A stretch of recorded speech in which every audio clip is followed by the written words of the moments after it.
Assalamualaikum warahmatullahi wabarakatuh dan salam sejahtera. Alhamdulillah, hari ini kita akan sama-sama berkongsi tentang satu perkongsian ilmu berkaitan dengan penciptaan atau penghasilan sajak berdasarkan tulang buku. Pertama-tama saya nak mengucapkan ribuan terima kasih kepada Pusat Sumber APJ Kampus Ipoh yang memberi peluang kepada saya untuk sama-sama kita berkongsi macam mana kita nak menghasilkan sebuah puisi iaitu sajak berdasarkan tulang buku. Pertama, mungkin kita sama-sama tertanya bagaimanakah untuk kita mencipta sesuatu puisi itu, terutama berdasarkan tajuk-tajuk tulang buku itu sendiri. Untuk tujuan tersebut, tentulah kita kena kenal puisi itu. Dalam konteks kita pada kali ini, puisi itu ialah genre sajak, iaitu sebuah puisi moden. Sebagaimana yang kita maklum, puisi Melayu moden iaitu sajak ini, dia bukan puisi asal berakar umbi daripada Nusantara seperti pantun.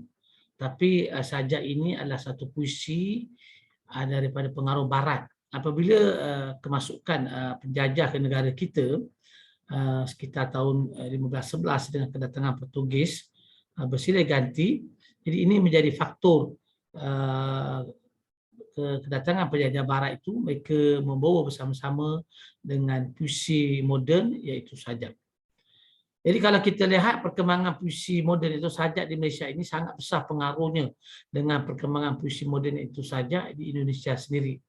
Iaitu kita tahu orang yang bertanggungjawab untuk membuat puisi di Nusantara ialah M. Yamin. Jadi sebagaimana kita maklum, sajak ialah sebuah puisi moden yang lebih bebas. Dia tidak seperti kita tengok puisi-puisi tradisional sama ada pantun, syair, sloka, gurindam yang ada kaedah dari segi bentuk, struktur dan sebagainya. Tetapi sajak dia sesuatu yang sangat bebas yang memerihalkan ciri matra rima dan retak. Dan kalau kita lihat sajak ini, dia lebih mengutamakan pengucapan ataupun kita kata dalam konteks dia menyampaikan itu mendeklamasikan sajak dari segi perasaan itu sendiri. Dan dalam sajak itu, kata-kata yang dipilih itu sangat memainkan peranan apabila kita nak mengujarkan puisi itu sendiri. Sebab itu, kalau kita lihat pengulangan asonansi dan aliterasi sangat mempengaruhi nada sesebuah sajak itu. Kalau kita banyak menggunakan vokal, sajak itu lebih menjadi nada yang lembut seperti nada melankolik. Ini kita nak dapat lihat dalam sajak-sajak seperti karya Osman Awang. Salah satu mungkin sajak yang sangat popular ialah sajak Guru Oh Guru. Cuba kita lihat beberapa frasa atau kata-kata dalam puisi tersebut. Jika hari ini seorang Perdana Menteri berkuasa, jika hari ini seorang raja menaiki takhta, jika hari ini seorang peguam menang bicara, jika hari ini seorang ulama terkemuka, jika hari ini jika hari ini siapa saja menjadi dewasa, sejarahnya dimulakan oleh seorang guru biasa dengan lembut sabarnya mengajar tulis dan baca. Jadi kalau kita lihat dengan penggunaan vokal dalam puisi ini, dia memberikan nada yang lebih lembut. Itu kalau kita banding pula dengan sajak Pian Habib yang banyak menggunakan unsur aliterasi iaitu pengulangan konsonan. Kita lihat macam sepi berguling di tebing bukit-bukit bening, pahit mengilu, resah mengerang di jurang gaung-gaung garang. Di manakah suara itu suara. Jadi kalau kita lihat sajak Pian Habib ini lebih keras pelontaran suaranya sebab dia banyak menggunakan unsur aliterasi iaitu pengulangan konsonan.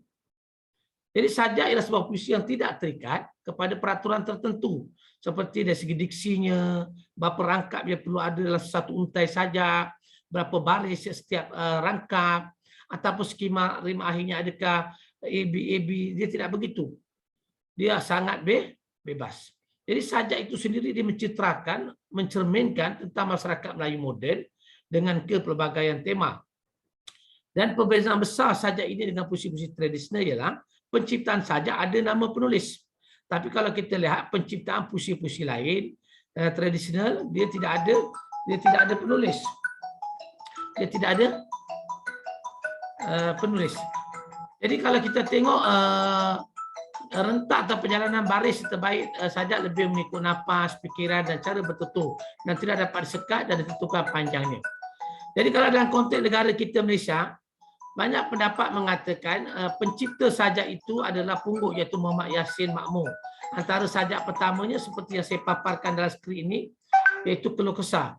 Waktu senja burung terbang, waktu adinda bersedia cerita, hancur dan lebur di kalbu abang, sediakan adik panah di wata. Itu dikatakan antara sajak pertama ciptaan penulis atau pemuisi di negara kita Malaysia. Kalau kita lihat sajak Keluh Kesah ini, dia banyak terikat dengan unsur-unsur puisi tradisional. Dia masih lagi ada rima AB bisa terbang dengan abang, cita dengan dewata. Kemudian kita tengok satu rangkap, dia mengandungi 4 baris macam pantun, 4 kerat. Tetapi bezanya dengan pantun, dia tidak ada lagi pembayang dan maksud. Kemudian kalau kita boleh melihat beberapa perkara dalam konteks sajak itu, iaitu kita boleh melihat dari segi tema dan persoalan, diksi, pemilihan kata, gaya bahasa, nada, jumlah baris. Ini di antara struktur yang melingkungi sesebuah sajak itu. Jadi sebuah sajak itu sebelum kita cipta tentu ada tema dan persoalan. Cuma kalau kita berdasarkan tulang buku, mungkin tajuk tulang buku itu boleh menjadi tema kita juga. Ataupun tajuk tulang buku itu menjadi tajuk sajak kita saja, tapi dia bukan tema.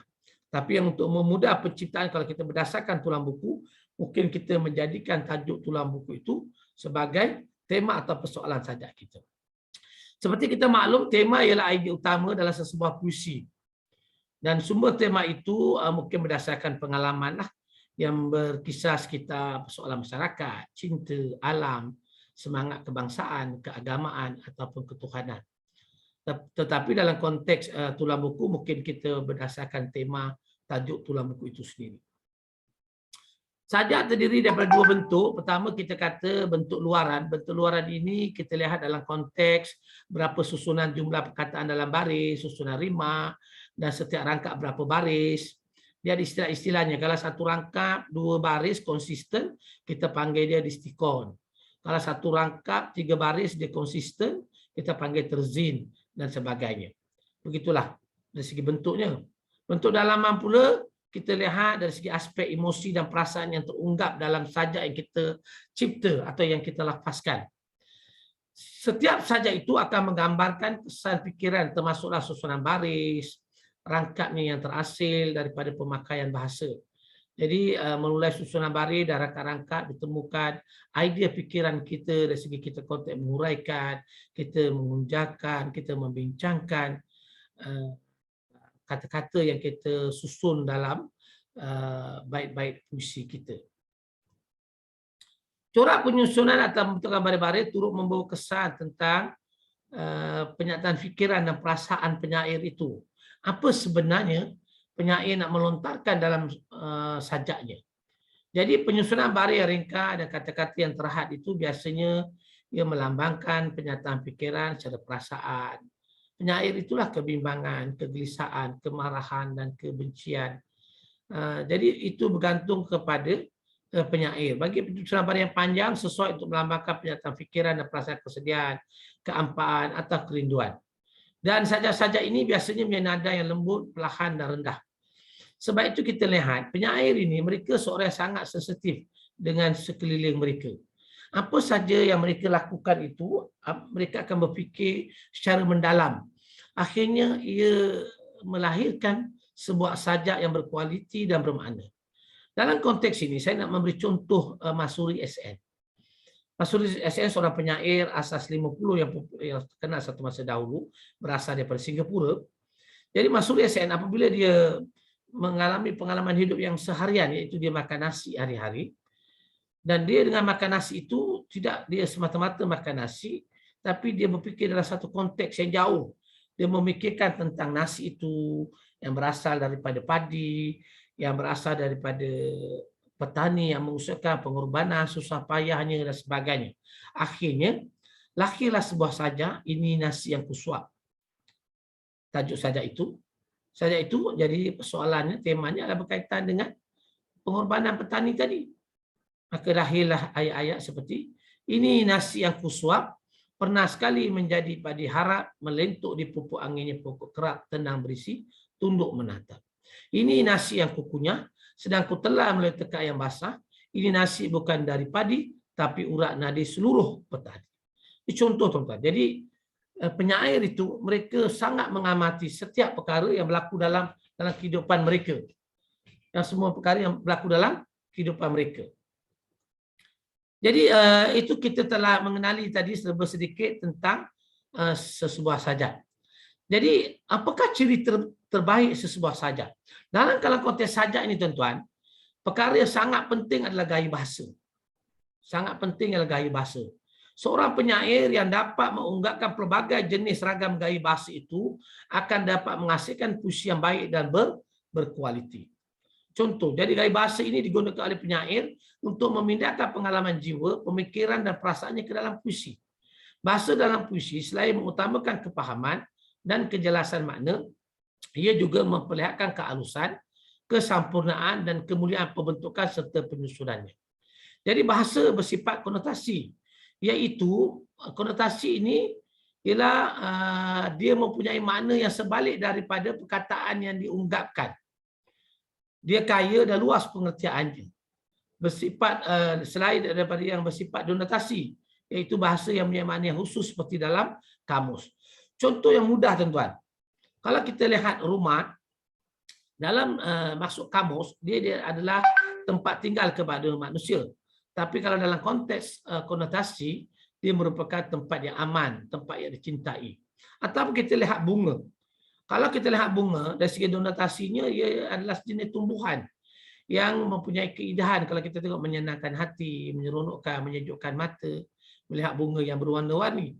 Tapi dari segi konotasi, mungkin dia boleh melambangkan pada wanita dan sebagainya. Jadi dalam sajak, kita banyak menggunakan kata-kata yang membawa makna konotasi. Dia tidak tersurat. Jadi banyak kata yang tersirat itu lebih memberi impak yang tinggi kepada pembaca. Kalau nak kita lihat dari keseluruhan gaya bahasa, kita dapat lihat 3 gaya bahasa yang besar, iaitu gaya bahasa perbandingan, gaya bahasa penegasan, dan gaya bahasa pertentangan.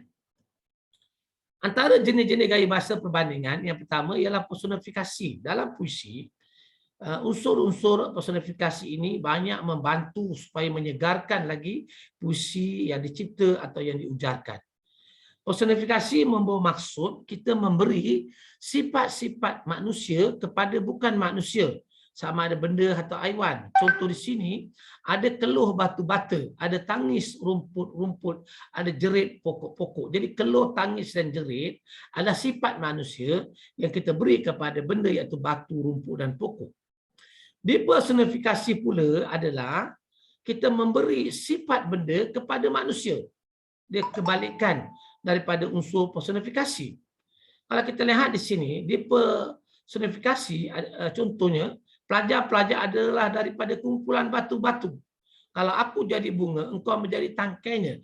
Jadi bunga, tangkai, batu semua adalah benda-benda yang diberi impak kepada manusia untuk menggambarkan perbandingan tentang manusia itu yang bersifat seperti benda. Kalau benda itu kita kata keras, tidak batu, mungkin kita kata batu. Tapi kalau dia menyenangkan, mungkin jadi bunga. Metafora pula adalah satu lagi unsur bahasa yang membawa makna. Kita menggunakan 2 perkataan antara konkret dan abstrak. Kita gabungkan. Dalam contoh di sini, benang kemesraan. Jadi benang kemesraan, benang adalah konkret, kemesraan adalah absurd. Digabungkan 2 perkataan ini menjadi metafora. Benang kemesraan, kusimpulkan benang-benang kemesraan untuk menjalinkan permaidani kasih sayang. Permaidani kasih sayang juga metafora, permaidani adalah konkret, kasih sayang adalah abstrak. Kemudian kita sambung lagi gaya bahasa unsur perbandingan, ialah simili. Simili adalah perbandingan yang kita gunakan kata-kata tertentu sebagai bak umpama seperti laksana. Jadi bila ada perkataan-perkataan ini, kita gulungkan dia dalam simili. Contohnya, daun bagai membakar jiwaku, bagai ikan-ikan kecil, bagai air mata sejarah. Ini contoh simile. Hyperbola pula adalah satu perbandingan yang melampau, yang berlebih-lebihan. Contoh dalam rangkap di sini ialah cintaku setinggi gunung Himalaya. Jadi dia sesuatu perbandingan yang agak melampau. Cintaku sedalam lautan Pasifik. Dari hamis ikan asin yang menusuk jantung. Muara duka tidak berteluk dan tiada berduka sepi yang membeda. Jadi perbandingan hyperbola adalah satu perbandingan yang berlebih-lebihan. Kemudian gaya bahasa penegasan adalah tujuan penyair nak menegaskan sesuatu intipati yang nak disampaikan. Jadi kalau dalam konteks ini, kebanyakan gaya bahasa penegasan menggunakan repetisi, iaitu pengulangan. Pengulangan ini ada banyak jenis, antaranya ialah anafora. Anafora ialah pengulangan di awal kalimat secara berturut. Dalam konteks ini contoh tentang keagungan, tentang keabdian surga, tentang kefanaan sejagat, tentang awal dan akhir.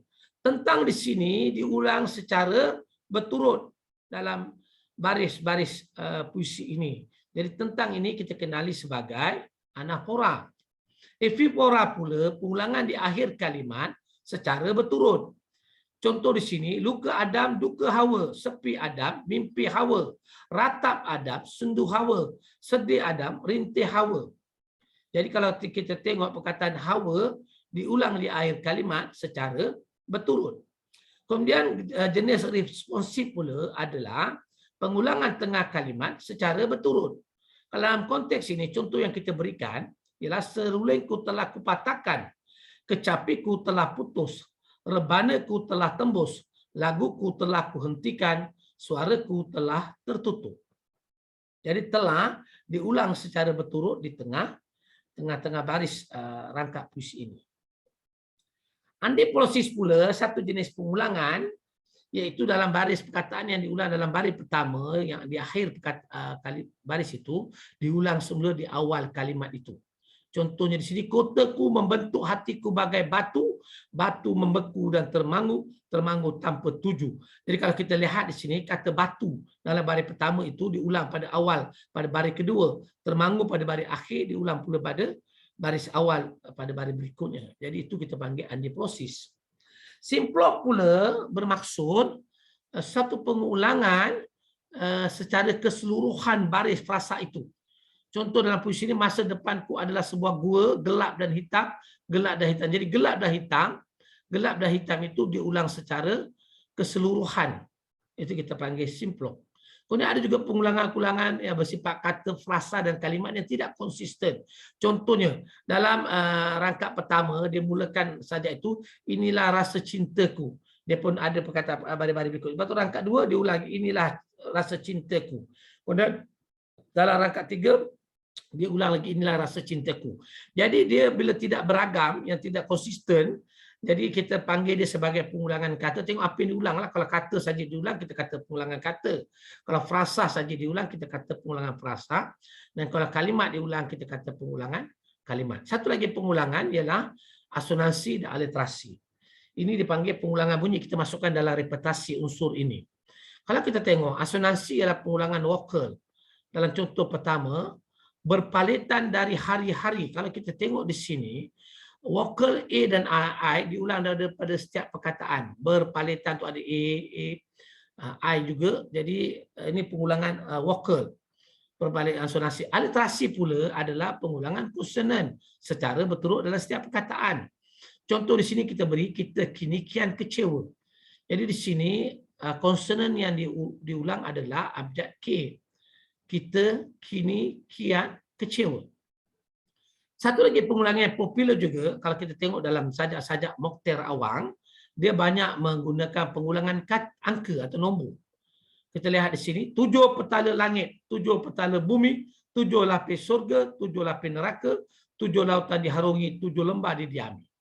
Kita lihat di sini, 7 itu menggunakan unsur anafora, iaitu pengulangan di awal kalimat secara berturut. Dan satu lagi ialah angka itu diulang secara berturut-turut. Kemudian gaya bahasa pertentangan antaranya adalah paradoks. Paradoks ialah satu pengulangan yang membawa maksud yang bertentangan. Kita tengok contoh di sini, serasa sunyi dalam keriuhan. Jadi sunyi dan riuh adalah satu situasi yang bertentangan. Sunyi adalah sepi, tenang, riuh adalah bising, huru-hara. Jadi dia nampak bertentangan. Tangisan dalam kegembiraan, tangis dan gembira. Akrab namun terasing, jauh namun dekat. Jadi ini semua kita panggil paradoks. Satu lagi ialah inversi. Inversi ialah pembalikan kalimat. Contoh di sini, ini dunia menjadi rumah segala peristiwa. Patutnya dunia ini. Jadi dalam puisi, pembalikan kalimat ini tidak menjadi satu kesalahan dari segi hukum, tata bahasa, sama ada morfologi ataupun sintaksis. Accidental pula adalah satu unsur yang menggugurkan kata hubung. Kan kata umum sebagainya. Jadi contoh di sini bicara bisu, merayu, menikam kalbu termangu, bicara bisu, membuat aku rindu, membuat aku tersendu, membuat aku malu. Kalau kita tengok polisidenton. Polisidenton adalah unsur atau gaya yang banyak menggunakan kata hubung. Contohnya mata yang merah marah, mata yang menyala, yang bersaga, yang tak mengerti makna kemanusiaan. Jadi yang di situ diulang dengan kerap. Contoh di bawah pula, dengar sejuta doa, dengar sejuta kata, dengar sejuta ruang, dengar sejuta sujud. Di sini perkataan dengan itu diulang secara berturut. Onomatopia pula adalah satu unsur, dia mengajuk atau meniru sesuatu bunyi dan sebagainya. Contohnya kita kata jam berdetik, tik, tik, tik. Tik, tik itu adalah unsur onomatopia. Di sini contoh adalah sajak Pak Ibrahim, kita gunakan. Dia mengajuk bunyi burung gagak, gak, gak, gak, gak, gak, gak, gagak, gagak, bukan mau belagak.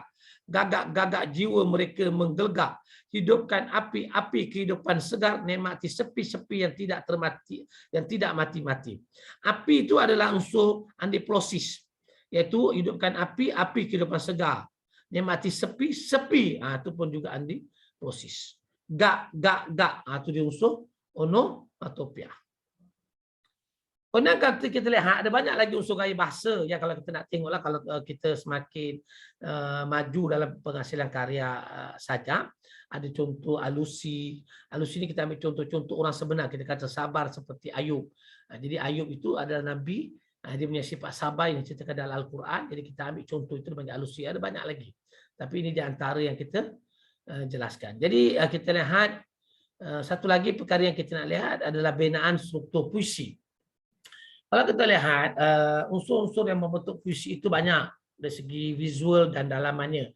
Visual ini lebih pada kita dengarlah. Jadi ada juga penulis-penulis yang dia sangat mementingkan visual ini.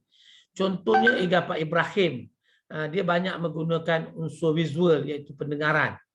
Macam contohnya sajaknya taktun. Dia hanya mengulang perkataan apa ni kita kata macam suku kata lah, taktun kan, taktun, taktun, taktun, tun tun tun, tak tun tun tun, tak dunca dunca dunca dun dun dun, cak cak cak. Jadi dia banyak menggunakan bunyi, tapi dia ada bentuk gambaran visual. Maksudnya macam kita tadi contoh macam sajak gagak tadi kan, dia ada bunyi gagak, dia ada bentuk visual macam burung. Satu lagi penyair yang suka gunakan bentuk visual ini adalah Situ Zainul Ismail. Termasuk juga bunyi. Sebab itu sajak ini bukan saja dia penting dari segi penciptaan, dia juga penting dari segi pengujaran. Bila kita deklamasikan dia datang memberi kesan kepada penyair. Kalau pendeklamator yang agak terkenal, apabila mereka mendeklamasikan puisi sajak ini, kita akan merasa betapa hebat kesan pembacaan puisi itu. Itu dalam konteks bunyi lah. Kata pula tuan-tuan, puisi terbina oleh kata-kata yang simbol umum yang semua orang terima, tapi ada juga simbol-simbol yang hanya dipahami oleh penyair. Tapi selaku penulis baru, kita jangan terlalu banyak sangat menggunakan simbol-simbol yang bersifat peribadi. Tapi kita menggunakan simbol-simbol yang dapat diterima ramai yang orang faham, macam bunga, kumbang dan sebagainya. Setiap larik dalam puisi ada makna dan berdiri sendiri atas gabungan larik dalam rangka-rangka itulah. Kemudian bait itu terpulang pada pencipta atau penulis itulah. Jadi bait ini, bait-bait puisi itu kita tengok terpulang pada kita, ada juga yang panjang, dia menyatakan beberapa baris dalam bait-bait dia terpulang. Tipografi adalah bentuk puisi secara keseluruhan. Jadi ada penyair-penyair yang mampan, established, mereka menghasilkan pelbagai bentuk dalam berkarya. Tidak konsisten macam kita tulis pantun, syair dan sebagainya. Jadi itu unsur-unsur luaran yang mendukungi, yang membangun sesebuah puisi. Manakala unsur dalaman pula kita lihat pertama perasaan. Jadi setiap penyair yang mereka tersentuh dengan sesuatu isu, mereka mempunyai perasaan untuk menceritakan tentang puisi itu berdasar panca indera mereka. Sebab tu macam kita lihat J.M. Aziz, orang yang cacat, yang kena penyakit kusta, tapi dia banyak menghasilkan puisi sebab perasaannya. Begitu juga kita kata Pian Habib yang kurang pendengaran, dia menghasilkan banyak puisi yang menyentuh tentang hidupnya sendiri. Jadi idea pula ada satu, apabila kita menghasilkan sesuatu puisi, kita akan cuba kembangkan idea. Kalau dalam konteks kita kali ini sebab kita nak menggunakan tajuk tulang buku sebagai puisi, jadi idea itu nanti akan timbul daripada tajuk tulang buku itu. Nanti kita kembangkan idea itu untuk kita menghasilkan sebuah puisi. Kemudian sikap atau pendirian kita. Jadi setiap penyair dia adalah manusia. Sebagai manusia dia ada pandangan tentang sesuatu perkara. Pandangan itulah itu nanti dia akan curahkan dalam kertas yang kita namakan puisi atau sajak tadi. Nada pula terpulang pada penyair itu macam mana diri dia. Kalau dia seorang yang lembut, sentimental, mungkin nada sajaknya mungkin bersifat romantik, melankolik. Tapi kalau dia seorang yang agak agresif, mungkin nadanya bersifat sinis, sindiran, patriotik dan sebagainya. Ini terpulang pada penulis itulah. Makna keseluruhan adalah makna keseluruhan yang ada dalam puisi itu. Jadi sebenarnya sebuah puisi itu ada makna keseluruhan puisinya itu. Tapi dikembangkan perkataan-perkataan untuk menjelmakan idea yang ingin disampaikan. Akhir sekali antaranya adalah tema. Tema adalah idea utama. Jadi tentulah ada sesuatu perkara yang benar-benar berada dalam benak fikiran kita untuk kita curahkan sebagai puisi. Itu menjadi idea. Isu itu. Itulah yang kita kembangkan.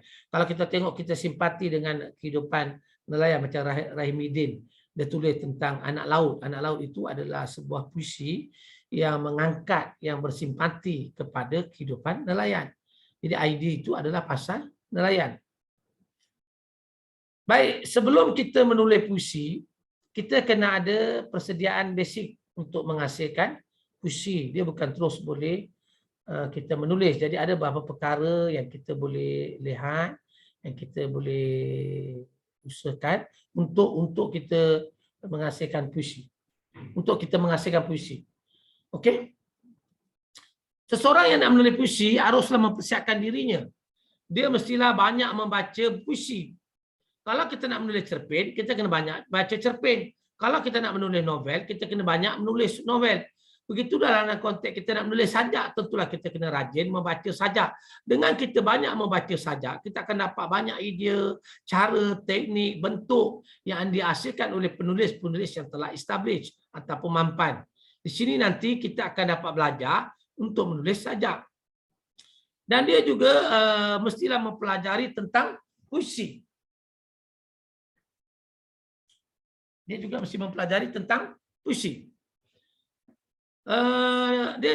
Dia juga mestilah sering menghasilkan puisi sebagai latihan untuk menimbulkan keterampilan dalam menghasilkan puisi. Jadi untuk itu sebagai seorang penyair kita mesti punya kesabaran dan bersedia untuk menyendiri supaya kita dapat meluaskan, mengusungkan pemikiran kita supaya dapat macam-macam idea. Jadi semua ini merupakan sebahagian kecil tuntutan yang perlu kita sediakan diri kita sebelum kita menghasilkan atau kita menulis sebuah puisi. Puisi yang bermutu ialah puisi yang punya keseimbangan antara luaran dengan dalaman. Luaran ini macam bentuk yang kita bincang tadilah, dari segi gaya bahasanya, dari segi barisnya, dari segi kata yang dipilih, dari segi baik-baik rangkapnya, bentuk, visual dan sebagainya. Dari segi dalaman pula, dari segi temanya, dari segi perasaan, emosinya dan sebagainya. Jadi benda ini kena seimbang. Keseimbangan seperti inilah nanti akan memberi keindahan bahasa dan keindahan makna pada sesebuah puisi itu. Oleh itu, seseorang yang hendak menulis puisi mestilah mengambil kira aspek keseimbangan ini. Bentuk luaran, macam saya sebut tadilah, ya, ciri-ciri yang bila sebuah puisi itu antaranya baris, bunyi, diksi, bahasa figuratif, kata konkret, abstrak, dan macam saya sebut tadi, dalam bahasa puisi itu kena banyak unsur tersirat, bukannya yang tersurat. Satu dalaman pula, tema, perasaan, nada, sikap, mesej. Tema itu terpulang pada penulis lah. Apa yang menyentuh hati dia. Kemanusiaan ke, ekonomi ke, politik ke. Apa saja tema boleh diunggapkan dalam sebuah puisi yang kita namakan sajak. Perasaan pula adalah suasana perasaan penyair yang diikutsertakan dalam puisi dan dapat dihayati oleh pembaca. Perasaan tersebut mungkin simpati. Dia simpati dengan sesuatu peristiwa. Dia terasa sangat terkesan dalam hati dia. Jadi perasaan simpati itu akan melahirkan sebuah puisi yang mempunyai perasaan simpati. Sedih. Begitu juga benci, marah dengan suatu perkara akan lahir dalam karya. Kasihan, redha dan pasrah. Jadi inilah antara perasaan-perasaan yang akan memberi impak dalam penghasilan penulisan sebuah puisi. Manakala nada pula adalah sikap penyair terhadap pembaca. Sikap penyair mungkin dia nak menggurui, dia kata macam nak mendidik, membimbing pembaca, atau nak mengejek pembaca, menyindir, atau nak menasihati, atau nak menceritakan. Jadi ini terpulang satu perkongsian antara penyair dengan pembaca karya mereka. Jadi dalam pada itu, mesej menjadi perkara yang penting untuk mendorong seseorang penyair untuk menghasilkan puisi. Jadi mesej yang tersirat lebih indah. Dalam puisi sajak ini, kebanyakan mesej-mesej itu lebih tersirat, bukannya tersurat. Jadi pembaca dia perlu membaca, menggali puisi itu, barulah dia akan nampak apakah mesej yang ingin disampaikan oleh penulis atau penyair tadi. Jadi ada apa perbezaan antara mencipta puisi secara spontan dan mencipta puisi dari tulang buku?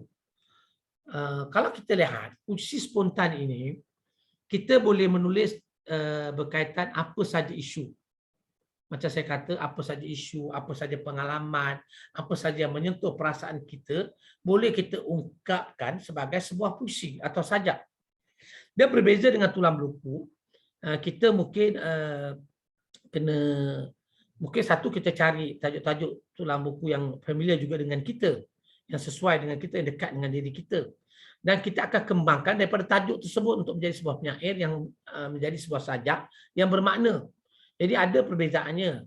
Kalau kita lihat secara lebih mendalam, seolah-olah menulis secara spontan itu lebih bebas. Tapi menulis dari tulang buku mungkin lebih terikat kepada penyair itu. Tapi sebenarnya sebagai satu permulaan dalam diri seseorang yang nak menulis sajak, dia bukannya penulis establis, bukan penulis mampan. Dia baru nak berjinak-jinak dengan menghasilkan puisi atau sajak. Tentulah benda yang bersifat terikat itu lebih membimbing, mengarah, membantu penulis itu berbanding dengan bebas. Sebab bebas itu kita mungkin tak nampak punca ataupun kat mana kita nak mulakan sesuatu karya itu. Tapi kalau kita terikat, kita nampak daripada benda yang telah ditentukan itu, kita akan kembangkan. Kita akan disiplinkan diri kita untuk menghasilkan sajak. Jadi kalau mengikut pandangan saya, menulis puisi berdasarkan tulang buku itu lebih membantu kepada penyair-penyair yang mula berjinak-jinak untuk menghasil atau mencipta puisi. Untuk hari ini, sebagai satu perkongsian, saya nak kongsikan satu teknik yang kita kata teknik mengembangkan kata.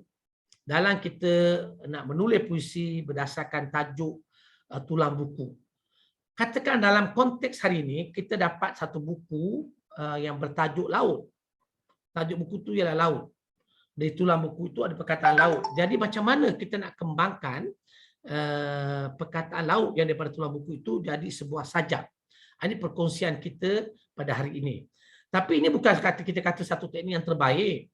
Banyak penulis-penulis established tidak ada satu teknik panduan. Mereka terus boleh berkarya. Tapi ada satu perkongsian kepada pelajar-pelajar atau siapa saja yang ingin menghasilkan puisi atau sajak buat kali pertama dalam dirinya. Jadi ini teknik ini mungkin akan membantu kita untuk menghasilkan sajak yang lebih baik sebab kita terarah dalam menghasilkan atau mencipta sajak itu. Okey, kita kata tadi perkataan laut. Jadi perkara pertama yang kita lakukan, ketika kita ambil kertas, kita buatlah dalam kertas kat mana-mana, kita tulis perkataan kulit tadi laut. Jadi apa yang kita kena buat, kita senaraikan semua kata-kata yang ada berkaitan dengan laut. Apa dia di sini? Di sini saya senaraikan beberapa kata yang ada kaitan dengan laut, iaitu camar, ombak, pantai, pasir, kulit, kerang, pulau, biru, kaki langit, hijau, masin, kapal, gelombang. Jadi semua kata-kata ini ada kaitan dengan laut. Ini perkara pertama. Jadi kita senaraikan sebanyak mana kata yang ada kaitan dengan tajuk tulang buku tadi, iaitu laut. Ini kita sambung lagi. Masih lagi kita senaraikan kata-kata itu. Keringat. Keringat ini perlulah. Ru, pokok yang kita jumpa biasa di pantai. Laut, gelora, senja. Hujan, pelabuhan, ketam, siput, kepak. Hujan mungkin kita berada kat pantai. Jadi orang yang duduk di pantai ini lebih kerap menerima hujan. Jadi kalau kebetulan kita duduk di pantai pada hari itu hujan, kita tulis hujan. Panas, mentari, terpulanglah apa situasi dia. Daripada kata-kata itu, kita senaraikan balik kan, ombak, pantai, kaki, langit, pulau, pelabuhan, kapal, gelombang. Cuba kita panjangkan kata-kata itu. Contohnya ombak, kita kata deru ombak. Ombak yang berdeburan, ombak yang mengepas di kakiku, suara ombak yang mersik. Jadi kalau kita lihat, kita dah mula main dengan gaya bahasa. Contohnya suara ombak yang mersik. Suara ombak yang mersik ini adalah unsur personifikasi. Jadi kita dah mula main dengan gaya bahasa dalam puisi ini, langkah kedua. Jadi kita buat baris demi baris. Tapi kita belum susun lagi. Daripada kata pantai contohnya, kita jadi pantai harapanku, pantai yang menjauh, dan lain lagi. Pantai harapan dah menjadi unsur metafora. Iaitu pantai adalah konkret, harapan adalah abstrak. Jadi bagi pasir pula, kita kata gigi pasir, ombak di ujung pasir, pasir di bawah kakiku, sebutir pasir. Jadi begitulah kita main dengan semua kata-kata yang telah kita senaraikan tadi. Jadi tuan-tuan, saya unduh semula tentang alam, sebab tadi tajuk kita ialah alam. Jadi alam, kita sebenarnya boleh juga, satu lagi kaedah, kita tulis macam bentuk prosa. Kita tulis dalam bentuk prosa tentang alam itu. Cuaca di tempat saya sekarang panas sekali, matahari sentiasa saja memejah di atas kepala, dapat saya bayangkan pohon-pohon yang lemah seperti tidak daya. Jadi tuan-tuan, kita tulis dalam bentuk prosa berdasarkan tajuk itulah. Kalau tajuk kita laut, kita tulis dalam bentuk prosa. Itu pun kita satu lagi teknik. Tapi saya tak baca semua ni lah, sangat panjang, sebagai contoh dan panduan. Ini satu lagi teknik. Kemudian, okey, katakan tadi kita dah dapat laut tadi, barulah kita nak tulis tentang sebuah puisi. Katakan tajuk puisi kita lah bicara puisi seorang kekasih. Ini sajalah, tuan-tuan tak buat tajuk pun, kan? Tapi kita boleh saja kita nak bagi tajuk ataupun tak ada mula tajuk. Jadi penulisan puisi yang baik perlu sesuai kata-katanya dengan idea, dengan perkara yang kita utarakan. Cara penyampaian juga haruslah menarik. Sudah tentu dengan menggunakan perbandingan yang menarik. Tidak keterlaluan atau berlebih-lebihan. Bayangkan tentang sahabat kita yang menggantungkan harapan. Tapi semua, tuan-tuan, imajinasi kita adalah laut. Yang sebab tajuk daripada tuan buku kita. Menggantungkan harapan tinggi terhadap kekasihnya yang nak pergi belayar. Jadi belayar ini tentulah laut. Hatinya bimbang. Apakah cintanya akan terus terjalin? Dan lelaki itu akan tetap setia kepadanya. Segalanya menjadi tanda tanya, sekaligus melambung rasa resah, gelisah dalam jiwanya. Siapakah nama sahabatnya itu? Barangkali kita namakan saja dia seorang perempuan atau seorang gadis. Di manakah dia berdiri ketika kapal itu berangkat? Adakah dia melihat tangan kekasihnya? Dan bayangkan waktu itu hari sedang senja. Tentu akan menambah pilu hatinya. Bagaimana perasaannya saat itu? Adakah seperti seekor camar yang tidak ketentuan tuju atau hala tuju? Jadi semua perkara-perkara, ayat-ayat yang kita bina, yang kita fikirkan, yang kita rangsangkan, dia berkaitan dengan laut. Dia terdiam, tertunduk dari yang pada saat itu. Apakah dia akan terus menanti sehingga kapal itu hilang daripada pandangannya dan dia terus pulang tanpa menunggu kekasihnya berangkat? Ini cuma kita main dengan ayat-ayat kata-kata yang berkaitan dengan kekasih atau sahabat tadi. Jadi kita tulislah sebuah pelabuhan kapal yang berangkat, katakan kita mula. Bagaimana kita kalau memulakan puisi dengan baris di atas? Ingat proses mencantumkan kata tadi. Cuba kita lihat daripada kata pelabuhan menjadi kapal yang berangkat. Waktu itu sedang senja. Jadi baris ini baris kedua. Agak-agaknya tidak menarik. Cuba kita ubah menjadi mentari sedang turun perlahan. Atau langit telah berwarna senja. Jadi kita main. Kita main beberapa perkataan, hanya kita susun beberapa perkataan. Sebuah pelabuhan. Kapal yang berangkat. Langit yang berwarna senja. Seorang gadis. Rambutnya berombak di buai angin. Ini satu rangkap. Kita telah tulis. Tapi sebenarnya kita punya tajuk tadi adalah laut. Kan? Jadi baris keempat, kelima tentulah kita menceritakan tentang kekasih semasa berdiri di pinggir atau tepi pelabuhan. Tentu mungkin ada angin yang berembus, maka rambutnya berombak. Jadi kita bayangkan situasi itu. Apa yang terjadi seterusnya? Andai kekasihnya seorang klasik kapal, kita namakan dia pelaut. Dia pergi belayar. Jadi lebih baik laut itu kita katakan samudera. Kita tak boleh kata menuju laut, tak menarik, tak indah.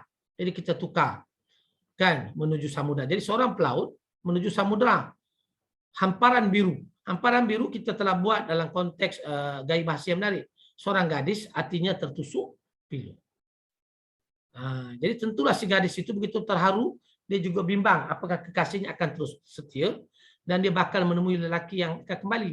Sekarang kita tumpukan huraian kita kepada perasaan dan keraguan kekasih sahabat itu. Kekasihku, apakah kau akan terus setia dan aku bakal menanti kepulanganmu. Jadi baris-baris di atas seperti prosa, tidak menarik. Sebab puisi dia tak boleh panjang-panjang, dia tak indah.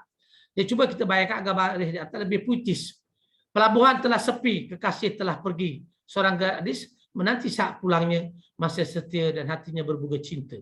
Jadi proses menulis ini bukan dalam satu draft. Dia kita baca dan baca, kita ubah dan ubah sehinggalah dia menjadi puitis. Jadi baris akhir masih setia dan hatinya berbunga cinta, ia sudah tentu pengharapan si gadis tersebut. Itu harapannya apabila kekasihnya pulang kelak. Tetapi adakah itu kenyataan? Belum, kerana kekasihnya baru saja berangkat, tetapi pengharapannya terlalu besar. Bila si gadis itu sampai ia sanggup meletakkan keyakinan. Bila kekasihnya kembali nanti, dia tetap setia. Di hatinya penuh dengan rasa cinta. Kan itu raya dia. Jadi katakan ini kita nak pergi pada keseluruhan sajak kita tadilah yang kita susun berdasarkan tulang buku laut. Sebuah pelabuhan, kapal yang berangkat, langit berwarna senja, seorang gadis rambutnya berombak di buai angin.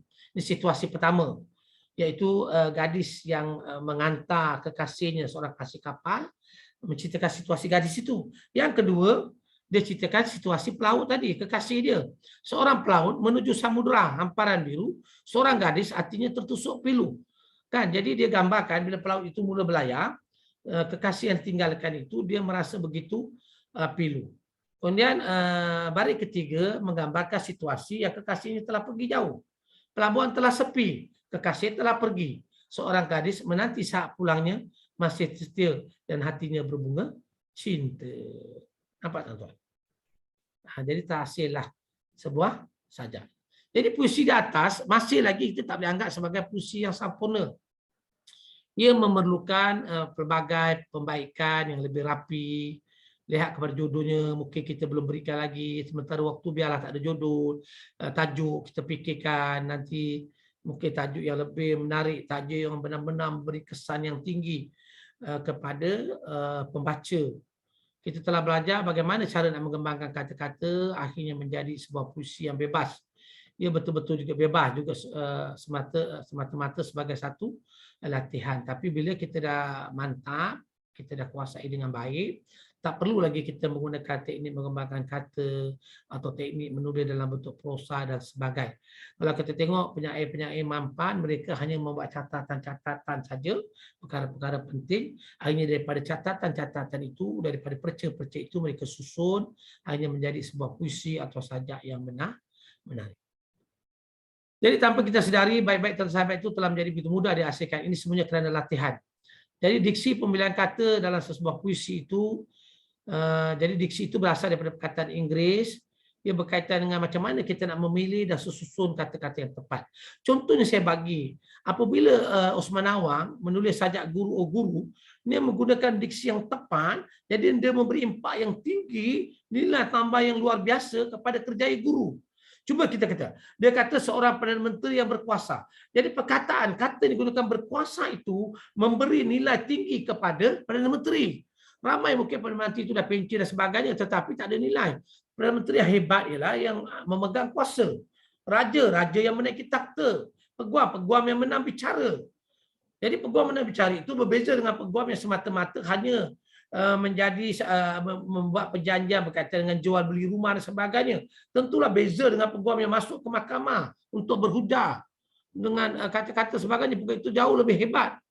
Jadi diksi yang digunakan itu menyebabkan setiap kerjaya itu dia dalam satu konteks yang tinggi. Apabila semua kerjaya itu tinggi, rupanya orang yang di belakang kerjaya itu lebih tinggi. Iaitu apa dia? Dia kata, seorang guru biasa dengan penuh sabarnya mengajar tulis dan baca. Jadi cikgu itu lebih hebat. Sebab cikgu yang menaikkan kerjaya-kerjaya yang hebat tadi. Seperti Perdana Menteri yang berkuasa, peguam yang menang bicara, penulis terkemuka.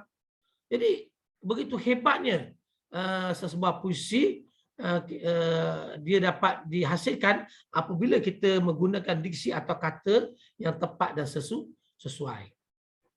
Jadi tuan-tuan, sebenarnya sumber ilham dalam kita menghasilkan puisi itu adalah alam. Ia adalah alam. Alam dia menyentuh hati kita. Betapa tengok beberapa gambar yang saya paparkan dalam slide ini, dia memberi satu ketenangan, keseronokan dalam hati kita. Dan warna-warna alam, bentuk-bentuk alam, kebebasan keriangan alam, kegembiraan alam akan menjentik hati kita untuk berkarya. Jadi masalah yang dialami oleh kebanyakan orang, khasnya penulis baru, mereka lazim suka mengambil satu sudut pandangan yang baik dan berkesan. Contohnya kita tersentuh melihat kemiskinan seorang nelayan di sebuah kampung sebagai satu contoh. Sudah tentu rasa simpati kita segera berkembang kepada nelayan di kampung itu atau mungkin juga seluruh negara. Tapi bagi tujuan puisi, kita tak boleh cerita satu kampung punya nelayan, satu negara punya nelayan. Mungkin kita hanya mewakilkan seorang nelayan. Tapi seorang nelayan yang kita gambarkan itu, yang kita tulis itu, dia seolah-olah menggambarkan keseluruhan nelayan. Seolah-olah satu nelayan atau seorang nelayan yang kita tulis tentang kisah hidupnya itu dalam puisi yang ringkas, seolah-olah masalah itu adalah masalah seluruh nelayan. Tentulah bukan A sampai Z dalam hidup nelayan itu kita akan tulis. Jadi kita hanya menjadi seorang selektif, iaitu kita bijak memilih bahagian-bahagian tertentu saja. Yang itulah kita fokuskan. Bagaimana kita nak tunjukkan kemiskinan. Sudah tentulah pengalaman hidup yang tertentu. Misalnya belum melihat isteri yang mengalirkan air mata di tangga rumahnya, melihat sepatu sekolah yang koyak, sepatu sekolah maknya koyak, atau apabila si isteri melihat keringat suaminya tumpah. Semua ini menjadi gambaran-gambaran membantu usaha kita untuk mengangkat masalah kemiskinan nelayan tadi. Jadi apabila semua ini dah ada, kita perlu fikirkan diksinya, tentulah laut. Macam tadilah kita gunakan kembang kata, keringat yang tumpah, kasut yang koyak, ombak, sesepi ombak, disambar gelombang. Kalau kita nak gambarkan nelayan itu mati, ribut, laut yang tidak memberi hasil, hari esok yang tidak pasti, air mata yang mengalir di pipi dan sebagainya. Ini semua tentu datang dalam fikiran kita. Di samping itu, gambaran dan bayangan nelayan itu biar bermain-main dalam pemikiran atau benak kita. Dengan itu, perturunkanlah satu persatu di atas kertas dengan tertib dan teratur. Di mana hendak kita mulakan? Mungkin kita masih ingat semasa belajar karangan di sekolah, boleh juga gunakan kaedah tersebut. Mula-mula buat pembukaan pengenalan, kisah nelayan. Kita nak cerita pasal kisah nelayan, kita tulis kisah hidup nelayan, pembukaan pengenalan, kemudian isi-isi penting, kemudian ada penutup. Sebab itu bagian isi mungkin tentang situasi istrinya duduk, mengalirkan mata, memikirkan rasa hidup. Nelayan yang melihat kasut anaknya yang koyak, sedang esok pagi dia akan sekolah, nelayan itu merenung dada lautan, seolah tak menjanjikan apa-apa. Hanya bagian penutup, kesimpulan. Semestinya kita menyatakan pandangan dan pendapat kita tentang situasi nelayan itu. Kita tidak perlu menceritakan cara terperinci dalam karangan asal-usul nelayan. Dia berasal daripada mana, siapa nama bapak dia, siapa nama datuk dia, bila dia berkahwin, apa hobi dia, bukan begitu. Kita hanya ambil satu detik peristiwa situasi yang ringkas tetapi memberi impak kesan yang luar biasa. Ini saya bagi contoh tuan-tuan, sebuah sajak yang dicipta oleh Rahimuddin Zahari tentang nelayan. Tapi saya masih lagi ambil dalam konteks laut. Segar angin laut mengembalikan rasa rindunya pada kulit, salah ejaan, bagai buih kecil terapung di air, menjaring sedikit rezeki. Dan sisik ikan, kulit ketam, kepala sotong dan kaki udang yang bersimpati. Nampak tuan-tuan? Diksi yang digunakan sangat menggambarkan kemiskinan. Sisik ikan, kulit ketam, kepala sotong. Jadi nelayan ini nelayan kecil, hasil tangkapannya sangat sedikit. Tapi pengarang, dia tak kata dia dapat ikan yang sikit. Tapi dia menggunakan diksi ini untuk menggambarkan kemiskinan ataupun sedikitnya hasil yang dapat ditangkap atau yang dapat diperolehi oleh nelayan tadi. Kan? Dan pengarang menggunakan kapal dia tu kolik. Kolik mungkin sejenis sampah atau perahu yang kecil. Kalau kita kata mengembalikan rindunya pada sampah tak sedap. Pada perahu, jadi kata pada kolik. Kolik adalah kata lain. Sebab itu bila kita nak pilih perkataan, ada banyak kan, kalau kita tengok, kita panggil tesaurus yang perkataan yang sama makna, kita boleh kata sampan, perahu, tapi yang paling sesuai kolik. Kolik ini lebih kecil sebagainya. Sesuai dengan kita punya idea dalam puisi ini, kita nak menggambarkan kemiskinan. Lepas tu disambung, seperti kulit terdampar di pasir, menampakkan urat-urat jalur tua, anak laut sudah dapat menerka langkahnya hampir tiba pada muara pencipta. Di sini kita nampak nelayan itu telah lama mengabdikan dirinya kepada laut. Dia pun dah tua, tapi daripada muda sampai tua dia mengusahakan tangkapan ikan. Dia belum lagi dapat menikmati kemewahan, kesenangan dengan pekerjaannya menangkap ikan. Tapi dia seorang yang begitu gigih, berusaha untuk menangkap ikan. Jadi begitulah kita mengasihkan sajak ataupun puisi tadi. Jadi kita boleh gunakan banyak situasi lah. Cuma hari ini saya banyak bincangkan dalam konteks laut sebab saya dah ambil daripada awal tadi yang kita kata tulang buku yang kita gunakan ialah laut. Jadi kita selalu terkeliru dengan pandangan bahawa menulis puisi perlu elak daripada berterus terang. Sebenarnya maksudnya tidak terlalu terus terang. Bagi penulis-penulis baru, janganlah puisinya terlalu absurd atau tersirat. Tentulah nanti mesej dan maksud tidak sampai kepada pembaca. Sebab apabila kita penulis muda, penulis baru, tentulah puisi kita tidak dikaji secara mendalam. Lainlah kalau kita penyair tanah air yang telah berstatus sastra negara. Tentulah puisi kita akan dinilai, dianalisis, diselidik dan sebagainya. Tapi bagi orang-orang biasa, mungkin puisinya bukanlah pada tahap begitu. Mungkin tidak adalah kajian-kajian cara meluas terhadap puisi tersebut. Bukanlah maknanya. Jadi kita kenalah dalam puisi kita jelas macam beberapa contoh yang saya bagi tadi, macam yang pelabuhan tadi, rindu pada kekasihnya, kemudian yang anak laut tadi, semua itu tidaklah terlalu tersirat. Tapi tersirat itu ada. Dia tak adalah cerita dia ni miskin, bapa gerana, baju koyak, tak. Dia gambarkan dengan disi-disi yang tepat. Jadi sebenarnya tujuan puisi kita tidaklah terlalu mudah. Tidak sedikit terikat dengan kepekaan indera untuk menghayatinya. Kerana puisi bukan saja dibaca saja, tapi juga untuk dihayati, dirasai. Jika terlalu mudah pun, reka pun tak sesuai. Terlalu tinggi pun tak sesuai bagi kita yang baru. Katakan saya merindui seseorang, lalu kata aku rindu padamu. Tentulah, adakah itu indah? Baik bahasanya kan, kalau kita tengok orang mungkin tidak perlu fikir untuk apa-apa menghayati atau baca puisi itu. Mungkin dia direct sangat, dia rindu pada kekasihnya, habis perkara. Hakikat puisi bukan begitu. Lalu dia diberi gambaran-gambaran. Gambar-gambar ini adalah untuk menunjukkan maksud dan keunikan perasaan rindu itu. Sekalipun tanpa kita menyebut kata rindu. Tapi daripada kata-kata yang kita pilih, boleh menggambarkan kerinduan kepada kasih. Sudah tentu sesuatu istimewa kepada kita, sekurang-kurangnya istimewa kepada penyair itu sendiri. Contohnya rangka ini kita garap begini. Setiap kali jendela ku buka, seakan yang kulihat adalah wajahmu, santun dan malu. Santun dan malu. Kita tengok gaya bahasa kita gunakan, simplok, santun dan malu. Jadi, tapi sebenarnya rangkap ini menggambarkan tentang kerinduan. Jadi apakah arti ini?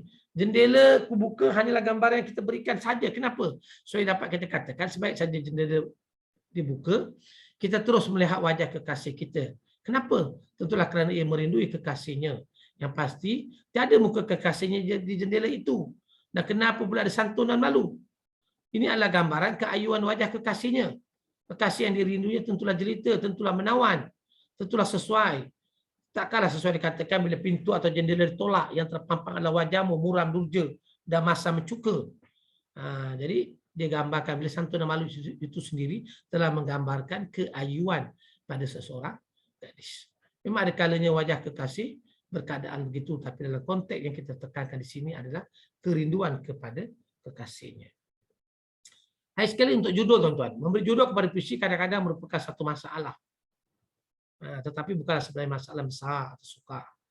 Ada penulis tuan-tuan, dia telah sempurnakan rangka-rangka baik puisinya, telah dia buat beberapa derap, dia telah buat penambahbaikan, pengguguran kalimat, penambahan kalimat, pemilihan diksi yang tepat sebagainya, barulah dia fikirkan puisi tajuk dia. Ada penulis pula, dia bagi tajuk dulu. Bagi tuan-tuan yang menggunakan tulang buku, mungkin tajuk tulang buku itu boleh menjadi tajuk puisi kita. Tapi tak mesti juga. Tapi kandungan dalam puisi kita mungkin menggambarkan tentang tajuk tulang buku kita. Tajuk mungkin lain. Ini terpulang pada kita. Walaupun pada hakikatnya sahabat gadis itu yang menulis puisi tentangnya. Jadi judulnya boleh mungkin sahabat, tapi mungkin juga tak sesuai. Jadi seorang gadis barangkali bayangkan sesuai atau tidak judul yang tepat. Jadi kita fikirlah. Dari situ punya masalah perpisahan, ragu-ragu dengan kekasihnya, adakah dia akan setia, adakah dia akan berubah hati. Jadi mungkin kita gunakan seorang gadis, pelaut dan sebuah pelabuhan. Atau kita tukar sebuah pelabuhan, pelaut dan seorang gadis. Jadi tajuk puisi juga boleh panjang dan juga boleh pendek. Jadi bergantung pada puisi kita lah. Judulnya agak menarik juga, ia meliputi keseluruhan idea sampai kayak kita buat tadi lah. Bahawa maksudnya kita terima saja judul itu, iaitu pelabuhan, laut dan seorang gadis contohnya. Jadi sementara itu kita perlu ingat, tidak semestinya kata-kata yang digunakan untuk judul itu perlu ada dalam puisi. Itu satu perkara lagi. Tak mesti tajuk kita, mesti kata-kata itu ada dalam puisi kita, tak juga. Tapi tajuk kita mungkin menggambarkan idea puisi kita. Tapi ada juga tajuk itu ada dalam sebahagian kata-kata puisi kita. Jadi terpulanglah, tidak ada satu formula yang khusus. Kita boleh menggunakan apa-apa saja cara, terpulang pada kita nak buat apa saja caralah. Itu terpulang, tak ada masalah. Itu tak jadi satu isu yang besar. Hanya satu hal yang perlu kita ingat, judul ini biarlah menarik, indah, bermakna dan memukau pembaca untuk menghayati dan menikmati puisi atau sajak kita. Janganlah nanti gunakan judul seperti Musnahlah Sebuah Harapan. Ini terlalu dahsyat bunyi atau judul Sumpah Tok Merah, akhirnya menjadi benar. Jadi ini tak sesuai untuk sajak. Dia menyesal. Sebab itu kita lihat beberapa tajuk yang digunakan oleh penyair-penyair yang established. Macam Alatin Muhyiddin, dia berceritakan pengalamannya berada ke Sungai Mekong, Thailand. Siam dia tulis Sungai Mekong. Mudah, pendek saja tadi. Pada setiap kali kau tiba Ogos, itu sajak Kemalah, menangguhkan kebenaran sajak Ba'azin. Abad ke-21 Dharma Muhammad di pinggir sungai. Apa nama sungai itulah Jihati Abadi. Jadi boleh jadi kita namakan sajak begitu. Ikut macam Sumanawang bagi sajak tu dia guru. Memang sajak itu menceritakan pasal guru. Kan? Okey, yang akhir sekali kita nak bincang sikit, adakah pertandingan menulis puisi gunakan tulang buku, apa kelebihannya? Kalau kita lihat tuan-tuan, sebenarnya idea pusat sumber untuk menganjurkan pertandingan menulis puisi, yakni sajak berdasarkan tulang buku, ada banyak kelebihan. Pertama tuan-tuan, dia menjadi satu promosi kepada buku itu sendiri. Kan, dia menjadi promosi kepada buku itu sendiri. Takkanlah kita baca tajuk saja. Bila kita dah pilih tajuk itu untuk kita menghasilkan karya puisi saja, tentulah kita akan menyelami, mendalami buku itu sendiri. Kan, jadi secara tak langsung perpustakaan berjaya atau pusat sumber berjaya menarik lebih ramai, tak kira lah sama ada mahasiswa kita, syarah kita atau siapa saja untuk mendekati buku. Sebab kita tahu buku adalah gedung ilmu, perpustakaan itu. Di situlah sumber ilmu. Jadi dengan kita buat pertandingan ini, pelajar-pelajar mungkin akan membuat rujukan, memilih buku-buku yang sesuai di perpustakaan. Satu, mungkin memanglah kita nak masuk pertandingan, kita ambil tajuk-tajuk tertentu. Itu satu. Yang kedua, apabila kita memulakan karya saja berdasarkan tulang buku, kita sebenarnya macam memberi panduan kepada penyair atau penulis-penulis baru bila menghasilkan karya. Kita dah ada satu skop untuk menulis. Kalau kita biarkan fikiran kita terbebas-bebas untuk kita memikirkan tajuk atau isi atau idea, mungkin kita tercari-cari idea itu. Bila idea nak datang, akhirnya tak pernah. Mungkin satu karya pun tak terhasil. Tapi dengan adanya tajuk tulang buku, dia mengikat kita. Dia mengikat kita. Oh, ini perkara yang kita nak bincangkan. Mungkin kita ambil tajuk Ombak Rindu, sebuah tajuk karya. Jadi daripada Ombak Rindu itu, kita dah ada idea tajuk dia. Daripada Ombak Rindu itu, mungkin kita akan menggarap sebuah puisi. Sama ada tentang kerinduan, tentang ombak. Mungkin kalau ombak kita boleh kaitkan dengan nelayan. Ombak Rindu bukan mesti percintaan saja. Tajuk buku itu Ombak Rindu, tapi bila kita nak menghasilkan karya, mungkin kita boleh menceritakan tentang kehidupan seorang nelayan dan sebagainya. Jadi itu tak ada isu. Jadi kita nampak memang banyak kelebihan-kelebihan dalam konteks kita Pusat Sumber menganjurkan pertandingan penulis puisi. Dia bukan sesuatu yang saja-saja sia-sia, tapi banyak impak kesan. Dan sebenarnya secara tidak langsung pertandingan-pertandingan seperti ini akan melahirkan lebih ramai lagi penulis-penulis dalam bidang, kalau kita ambil ini dalam bidang puisi saja. Jadi kita akan lahir penulis-penulis baru. Dia akan menjadi galang ganti kepada penulis-penulis dia ada. Mungkin sebahagian daripada mereka yang menciptai yang menyertai pertandingan ini, mereka menang sebagainya, dia akan menjadi motivasi dan mendorong mereka untuk terus berkarya. Jadi di mana mulanya? Memulanya dengan pertandingan. Nah, jadi jelas sekali pertandingan-pertandingan seperti ini memberi satu impak yang luar biasa. Justru memang saya sangat menggalakkan, terutama kepada mahasiswa-mahasiswa kita yang masih muda remaja, untuk menyertai pertandingan ini, untuk mengasah dan mencuba bakat mereka. Kalau kita tak mencuba, kita tak cuba ke depan menyertai seperti ini, kita tak akan sampai bila kita tidak akan tahu bakat dan kelebihan kita. Dan sebagai penutup, saya rasa memadailah perkongsian kita pada kali ini. Semoga sedikit perkongsian itu benar-benar beri manfaat dan panduan dan menjadi satu motivasi kepada pendengar untuk terus berkarya, dan terutama untuk menyertai pertandingan menulis puisi sajak berdasarkan tajuk tulang buku. Saya tutup dengan serangkap pantun. Delima Selasih, Lengkuas Kelantan. Terima kasih seluas lautan. Sekian, terima kasih. Assalamualaikum warahmatullahi wabarakatuh.